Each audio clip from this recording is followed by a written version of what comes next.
اپنے باپ کو دیکھ رہا تھا۔ آپ اتنے غصے میں کیوں ہیں بابا؟ کیا ہوا؟ انہیں اچانک وہ عورت یاد آئی جس کا یہ بیٹا تھا۔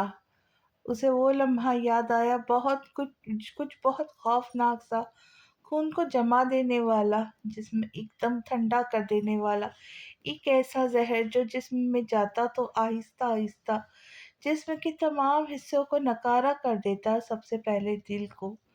جب شیلا ریواز نے بڑی نرمی سے اس کے کانوں کے قریب اپنے لپسٹک سے لگے ہوئے ہونٹوں کو کیا تھا اور پھر کان کے قریب، بہت قریب ہو کر آہستہ آواز میں کہنے لگی،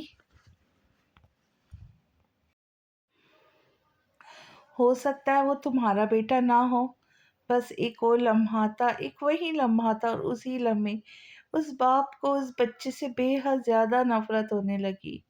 دفع ہو جاؤ میری نظروں سے، نفرت کرتا ہوں میں تم سے، یہ سب کچھ تمہاری وجہ سے ہو رہا ہے، تم ذمہ دار ہو، کسی دن تمہیں نکال کر باہر پھینک دوں گا، سارے فساد کی جڑ ہی تم ہو، فوراً دفع ہو جاؤ۔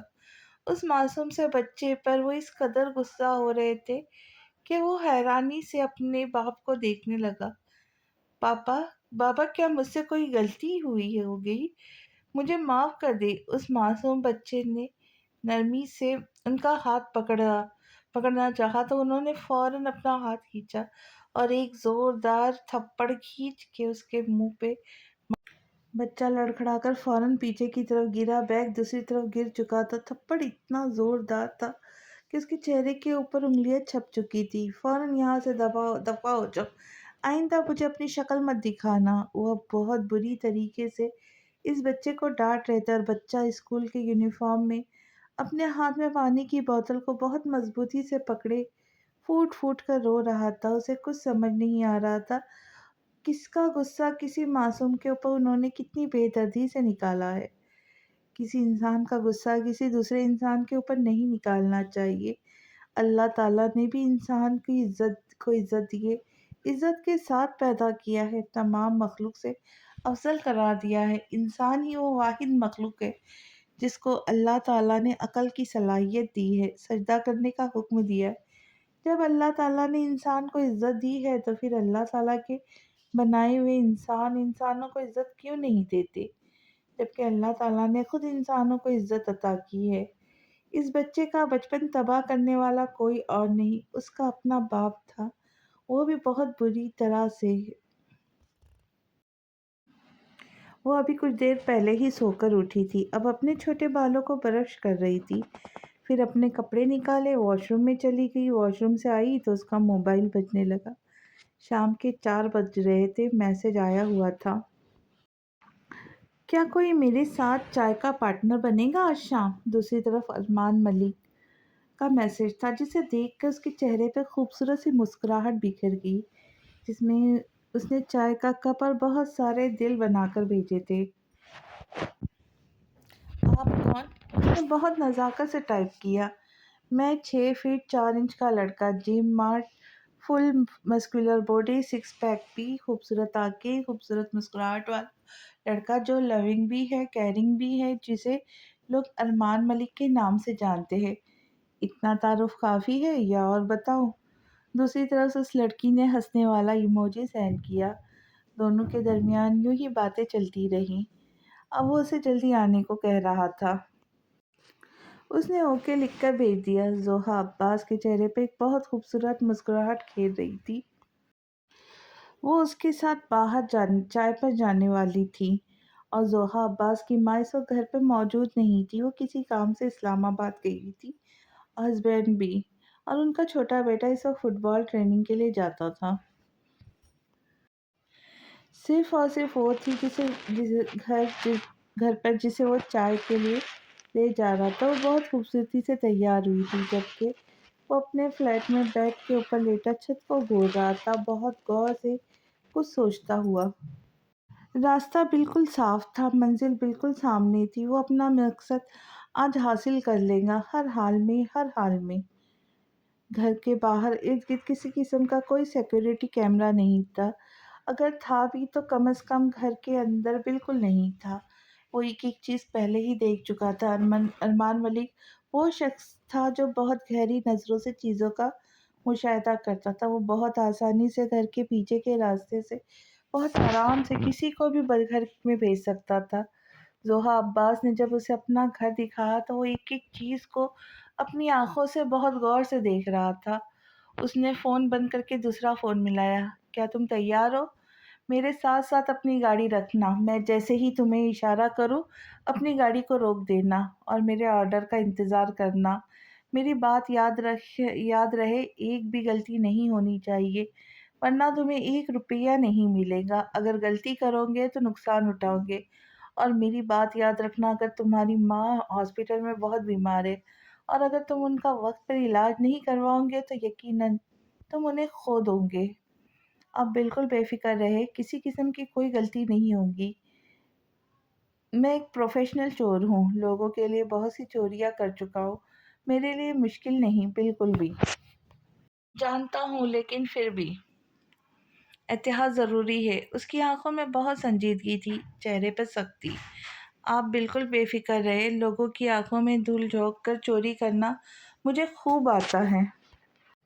اگلی طرف سے فون بند ہو گیا۔ وہ اٹھا اور اس نے اپنی الماری میں سے ایک استری شدہ شرٹ نکالی، اسے پہنا اور اپنے جسم پہ بے تحاشا پرفیوم لگایا۔ اس کا سفید رنگ کا فلیٹ پرفیوم سے مہکنے لگا۔ ہاتھوں کی انگلیوں میں جیل لے کر اپنے بالوں کو اچھے طریقے سے سیٹ کر کے پیچھے کی طرف کیا۔ شوز پہنے، ہاتھ میں گھڑی چڑھائی، اب وہ بالکل ریڈی تھا۔ لمبا چوڑا خوبصورت لڑکا، مردانہ وجاہت سے بھرپور۔ گھر سے نکلنے سے پہلے اس نے ایک کال الینا کو کی۔ الینا اور اس کا بوائے فرینڈ توحید، وہ دونوں بھی ریڈی تھے۔ توحید، تم نے ڈرون کو اچھی طرح سے چیک کر لیا ہے نا؟ کوئی پرابلم تو نہیں کر رہا؟ نہیں، کسی قسم کا کوئی پرابلم نہیں کر رہا۔ الینا کے ہاتھ میں لیپ ٹاپ تھا اور گاڑی میں وہ تینوں پینٹنگز تھی جنہیں وہاں رکھ کر اصل پینٹنگز اٹھانی تھی، اور یہ نقلی پینٹنگز وہاں پر رکھنی تھی، بہت احتیاط کے ساتھ۔ ڈرون انہوں نے حفاظت کے لیے اپنے ساتھ رکھا تھا کہ وہ ہر جگہ کا جائزہ بھرپور طریقے سے لے سکے، آگے پیچھے اوپر نیچے ہر طرف۔ وہ 3 لوگ تھے جو ارمان ملک کی مدد کر رہے تھے ان پینٹنگز کو چرانے میں، ایک پروفیشنل چور، ایک پروفیشنل ہیکر اور ایک پروفیشنل پینٹر۔ تینوں ہی اپنے اپنے کام میں ایکسپرٹ تھے، لیکن توحید ساتھ میں نقلی سرٹیفکیٹ بنانے میں بھی مہارت رکھتا تھا۔ وہ نقلی سرٹیفکیٹ کے ساتھ نقلی پاسپورٹ بھی بناتا تھا۔ وہ نقلی سرٹیفکیٹ کے ساتھ ساتھ نقلی پاسپورٹ بھی بناتا تھا اور نقلی شناختی کارڈ بھی، لیکن ایک بھاری رقم لیتا۔ یہ تینوں ہی اپنے اپنے کام میں ایک نمبر کے پروفیشنل تھے، تینوں کا کوئی جواب نہ تھا۔ یہ ارمان ملک کی کم از کم ایک مشن کے اندر چھوٹی سی ٹیم تھی۔ الینا بہت ذہین تھی لیکن خوبصورت بالکل نہیں تھی، اور توحید ایک دم چوکنا، ہر چیز کو گہرائی سے دیکھنے والا ایک چترالی لڑکا، اور تیسرا وہ چور حامد۔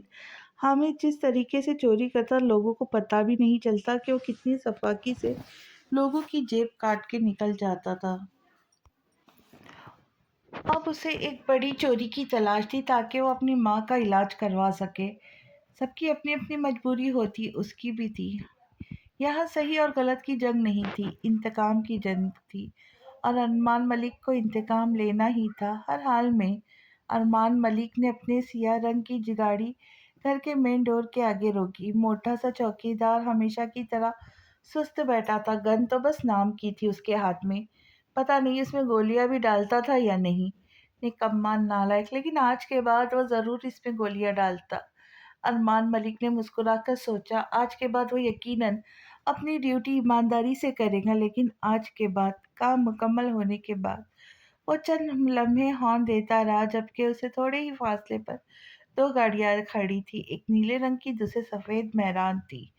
ارمان ملک نے ہاتھ کے اشارے سے باہر کی کھڑکی کو بجایا تاکہ کسی کو شک نہ ہو وہ کیا کر رہے ہیں۔ کوئی باہر سے دیکھتا تو یوں ہی لگتا جیسے وہ انتظار کر رہا ہو، انتظار کی وجہ سے کوئی نہ کوئی حرکت کر رہا ہو۔ وہ دروازے پہ کھڑی تھی، سہا عباس تیار سی، ایک دم فریش سی، اسے دیکھ کر بہت معصومیت سے مسکرائی۔ وہ بھی جواب میں بہت ہی خوش دلی سے مسکرایا، آگے بڑھ کر اس کے لیے دروازہ تھینک یو سو مچ، وہ کہتے ہوئے گاڑی کے اندر بیٹھ گئی۔ ارمان ملک نے ایک بار پھر اس ہاتھ کو ذرا باہر نکالا،